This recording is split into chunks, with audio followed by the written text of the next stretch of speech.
Trong các loại thịt ở Trung Đông có một loại thịt mà họ ăn rất nhiều, đó là thịt cừu. Thịt cừu thì Việt Nam mình ít ăn, nhưng ở Trung Đông đó lại là một món khoái khẩu. Vì sao lại như vậy?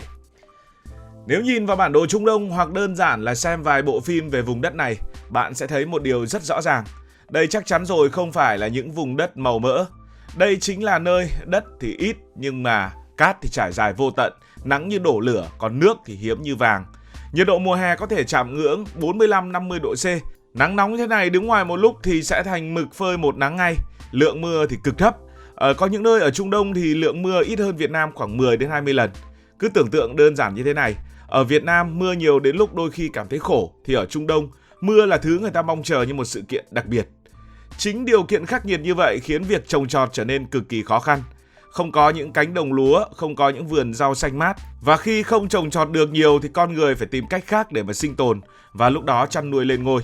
Nhưng không phải con gì cũng nuôi được. Và câu chuyện của chúng ta bắt đầu liên quan đến con cừu. Trong một môi trường mà cây cỏ còn khó sống thì việc nuôi gia súc cũng không đơn giản. Nếu bạn mang một con bò đến giữa sa mạc, khả năng cao vài ngày nó sẽ chịu thua. Bò là loài cần khá nhiều nước, trung bình một con có thể cần từ 30 đến 50 lít nước mỗi ngày, chưa kể phải có cỏ xanh liên tục để mà ăn. Mà ở Trung Đông, hai thứ này đều xa xỉ. Còn lợn thì lại càng không phù hợp, không chỉ vì khí hậu nóng khiến lợn nó khó thích nghi, mà còn vì yếu tố tôn giáo. Trong Hồi giáo, thịt lợn bị cấm hoàn toàn, điều đó khiến lợn gần như không có cửa sống trong văn hóa ẩm thực Trung Đông. Và vì thế giữa một vùng đất khắc nghiệt như vậy, con cừu bước lên như một ngôi sao. Con cừu có thể ăn những thứ mà bò không thể ăn. Đó là cây khô, cây bụi, thậm chí là những phần thực vật mà người ta nghĩ là vô dụng. Cừu có thể đi hàng chục km mỗi ngày để tìm thức ăn, chịu nóng, chịu hạn tốt và không cần quá nhiều nước. Nói một cách khác, chính vì vậy ở Trung Đông, cừu không phải là lựa chọn mà gần như là một giải pháp duy nhất. Theo ước tính, riêng các nước như Iran hay Thổ Nhĩ Kỳ đã có hàng chục triệu con cừu, còn toàn bộ khu vực Trung Đông thì con số lên đến hàng trăm triệu, một hệ sinh thái gần như xoay quanh loài vật này. Để hiểu vì sao người Trung Đông gắn bó với cừu đến như vậy, chúng ta cần phải quay lại quá khứ, khi phần lớn dân cư nơi đây vẫn sống theo kiểu du mục. Họ không có nhà cố định, không có ruộng vườn lâu dài mà di chuyển liên tục theo nguồn nước và thức ăn, nay đây, mai đó. Trong cuộc sống như vậy, thứ tài sản duy nhất có thể mang theo chính là gia súc, và cừu trở thành một dạng ngân hàng di động. Bạn không thể mang theo đất, không thể mang theo nhà, nhưng bạn có thể mang theo đàn cừu. Một con cừu không chỉ là thịt để ăn, nó cho sữa để uống, làm phô mai, làm sữa chua, nó cho lông để dệt quần áo, làm chăn, làm lều, nó sinh sản để tăng số lượng đàn, và quan trọng nhất, nó có thể trao đổi như tiền. Một gia đình có vài trăm con cừu thời đó được xem như một đại gia. Ở nhiều cộng đồng người du mục, tức là những người Bedouin, chỉ cần khoảng 100 con cừu là đã đủ nuôi sống cả gia đình. Nếu có 300 đến 500 con thì gần như thuộc tầng lớp khá giả. Thế nên thay vì khoe xe, khoe nhà như bây giờ, ngày xưa người ta sẽ khoe đàn cừu. Nghe thì hơi buồn cười nhưng đó là thực tế của hàng nghìn năm trước. Và nếu chỉ có yếu tố địa lý và lịch sử thì đúng là đã giải thích được vì sao có cừu, nhưng chưa đủ để lý giải vì sao cừu lại được ăn nhiều đến vậy. Cái giữ cho thói quen này không bị thay đổi dù xã hội đã hiện đại hóa chính là tôn giáo. Và ở Trung Đông, khi nói đến tôn giáo, gần như phải nhắc đến Hồi giáo. Trong Hồi giáo, ăn uống không phải là chuyện thích thì ăn, mà là cả một hệ thống quy tắc rất rõ ràng, được gọi là halal. Hiểu đơn giản, halal giống như một chuẩn mực thực phẩm mang tính tôn giáo. Nó phải sạch, phải hợp lệ và đặc biệt phải được giết mổ theo đúng nghi thức, tức là con vật phải được cắt tiết theo cách nhanh gọn, giảm đau đớn và phải được đọc lời nguyền trước khi chết. Trong hệ thống đó, thịt lợn bị cấm hoàn toàn, không phải chỉ là không khuyến khích mà là cấm tuyệt đối luôn. Điều này tạo ra một khoảng trống rất lớn trong khẩu phần ăn, vì ở nhiều nơi trên thế giới, thịt lợn là nguồn protein chính. Khi một nguồn bị loại bỏ hoàn toàn thì những nguồn khác sẽ tự động lên thay, và ở Trung Đông, cừu chính là ứng viên hoàn hảo nhất. Thịt bò vẫn được ăn, nhưng như đã nói ở phần trước, nuôi bò trong môi trường khô hạn là cực kỳ tốn kém.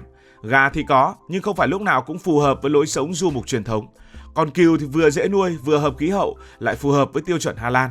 Thế là theo thời gian, cừu trở thành một trong những nguồn thịt chuẩn chỉnh nhất, hợp lý về mặt kinh tế và hợp lệ về mặt tôn giáo. Nhưng nếu chỉ dừng ở mức được phép ăn thì cừu cũng chỉ là một lựa chọn. Cái khiến nó trở thành biểu tượng thực sự nằm ở một nghi lễ rất quan trọng trong Hồi giáo, gọi là lễ hiến sinh. Để hiểu được tầm quan trọng của lễ này, phải quay lại một câu chuyện tôn giáo rất nổi tiếng. Theo truyền thống Hồi giáo, nhà tiên tri Abraham đã sẵn sàng hiến tế chính con trai của mình để thể hiện sự phục tùng tuyệt đối với Thượng Đế. Nhưng vào phút cuối, Thượng Đế đã thay thế bằng một con vật, thường được hiểu là một con cừu. Từ đó, việc hiến sinh cừu trở thành biểu tượng của sự hy sinh, lòng tin và sự phục tùng. Vào những dịp lễ như vậy, hàng trăm triệu người Hồi giáo trên khắp nơi ở thế giới cùng thực hiện nghi lễ này. Gia đình nào có điều kiện sẽ mua một con cừu hoặc dê, bò tùy khả năng, sau đó tiến hành mổ theo đúng nghi thức Hà Lan. Nhưng điều đặc biệt không nằm ở việc mổ cừu mà nằm ở cách chia thịt. Thịt sau khi mổ sẽ được chia thành 3 phần rất rõ ràng, một phần giữ lại cho gia đình, một phần dành cho họ hàng, bạn bè và một phần bắt buộc phải dành cho người nghèo. Điều này khiến việc ăn thịt cừu không chỉ là chuyện cá nhân mà trở thành một hành động mang tính cộng đồng rất mạnh. Nó gắn liền với sự sẻ chia, với tinh thần không ai bị bỏ lại phía sau. Về quy mô, đây thực sự là một siêu sự kiện nếu nhìn dưới góc độ kinh tế và thực phẩm. Ước tính mỗi năm trên toàn thế giới Hồi giáo có thể có hàng chục triệu con cừu được hiến sinh trong dịp này. Riêng tại Ả Rập Xê Út, nơi có hai thánh địa Hồi giáo lớn là Mecca và Medina, lượng tiêu thụ có thể lên đến 1-2 triệu con chỉ trong vài ngày. Bạn tưởng tượng trong một thời gian cực ngắn, số lượng cừu bị giết mổ tương đương với cả một ngành chăn nuôi nhỏ. Điều này tạo ra một hiệu ứng rất thú vị khi một loại thịt gắn liền với một nghi lễ lớn, lặp đi lặp lại hàng năm và qua hàng trăm năm, nó sẽ không chỉ còn là món ăn nữa, nó trở thành một phần của văn hóa. Trẻ con lớn lên trong môi trường đó sẽ coi thịt cừu là thứ quen thuộc, giống như cách trẻ con Việt Nam lớn lên với thịt lợn hay là cá. Ngoài ra, chính tôn giáo cũng giúp duy trì một hệ sinh thái kinh tế xoay quanh cừu. Vì nhu cầu tăng mạnh vào mỗi dịp lễ, các quốc gia Trung Đông phải nhập cừu từ nhiều nơi như là Úc, New Zealand và Sudan. Có những thời điểm, riêng khu vực vùng vịnh nhập khẩu hàng triệu con cừu sống chỉ để phục vụ cho một mùa lễ. Điều này khiến ngành chăn nuôi cừu không chỉ là truyền thống mà còn là một phần của chuỗi cung ứng toàn cầu. Một điều thú vị nữa trong Hồi giáo, việc ăn thịt không chỉ là ăn cho no mà còn liên quan đến khái niệm sạch và tinh khiết. Thịt cừu khi được giết mổ đúng cách được xem là loại thịt sạch cả về thể chất lẫn tinh thần. Điều này tạo ra một niềm tin rất mạnh mẽ. Và khi bạn kết hợp tất cả những yếu tố đó lại, từ luật Hà Lan, từ những nghi lễ như vừa nói, cho đến ý nghĩa về sự chia sẻ và cộng đồng, bạn sẽ thấy một điều rất rõ ràng. Cừu ở Trung Đông không chỉ là thức ăn, nó là một biểu tượng. Nó xuất hiện trong đời sống hàng ngày, trong dịp lễ, trong ký ức và trong cả niềm tin tôn giáo. Khi một nguyên liệu đã gắn bó với con người hàng nghìn năm, thì nó sẽ không chỉ dừng lại ở mức ăn cho no, mà sẽ phát triển thành một nền ẩm thực riêng. Và cừu ở Trung Đông chính là một ví dụ điển hình. Các món ăn từ cừu xuất hiện ở khắp nơi, từ những xiên kebab nướng ở trên than hồng, những cuộn thịt quay đều trước lửa, cho đến những món cơm cừu rất cầu kỳ như ở Jordan. Mỗi quốc gia, mỗi vùng lại có cách chế biến khác nhau, nhưng điểm chung, cừu luôn là nguyên liệu trung tâm. Một điều thú vị là thịt cừu có mùi khá đặc trưng. Nhiều người Việt Nam ăn lần đầu sẽ cảm thấy hơi hôi và hơi hoi. Nhưng với người Trung Đông, đó lại là mùi quen thuộc, thậm chí là hấp dẫn. Họ sử dụng nhiều gia vị như là quế, hồi, nghệ, thảo quả, vừa để khử mùi, vừa tạo nên hương vị rất riêng. Về mặt tiêu thụ, ở nhiều nước Trung Đông, lượng thịt cừu tiêu thụ đạt khoảng 20 đến 30 cân trên một người một năm. Trong khi đó ở châu Âu khoảng 2 đến 5 cân, còn Việt Nam thì gần như không đáng kể, rất là khó để đếm nổi. Tức là người Trung Đông ăn cừu gấp 5 đến 10 lần người châu Âu và gấp rất nhiều lần người Việt Nam. Ngày nay, Trung Đông đã thay đổi rất nhiều. Những quốc gia như là UAE, Qatar hay là Ả Rập Xê Út đều giàu lên nhờ dầu mỏ. Siêu thị, thực phẩm nhập khẩu, nhà hàng quốc tế xuất hiện ở khắp nơi. Nhưng điều thú vị là dù có thể ăn bất kỳ thứ gì trên thế giới, người ta vẫn quay về với món thịt cừu. Qatar mỗi năm nhập khẩu hàng triệu con cừu. Các tiểu vương quốc Ả Rập Thống Nhất có cả hệ thống nhập cừu sống từ Úc về để phục vụ nhu cầu trong nước. Điều đó cho thấy cừu không chỉ là thói quen mà nó đã trở thành một phần bản sắc trong các món ăn của Trung Đông.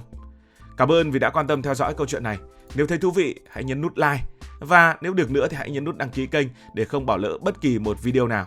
Còn bây giờ thì xin được nói lời chào tạm biệt.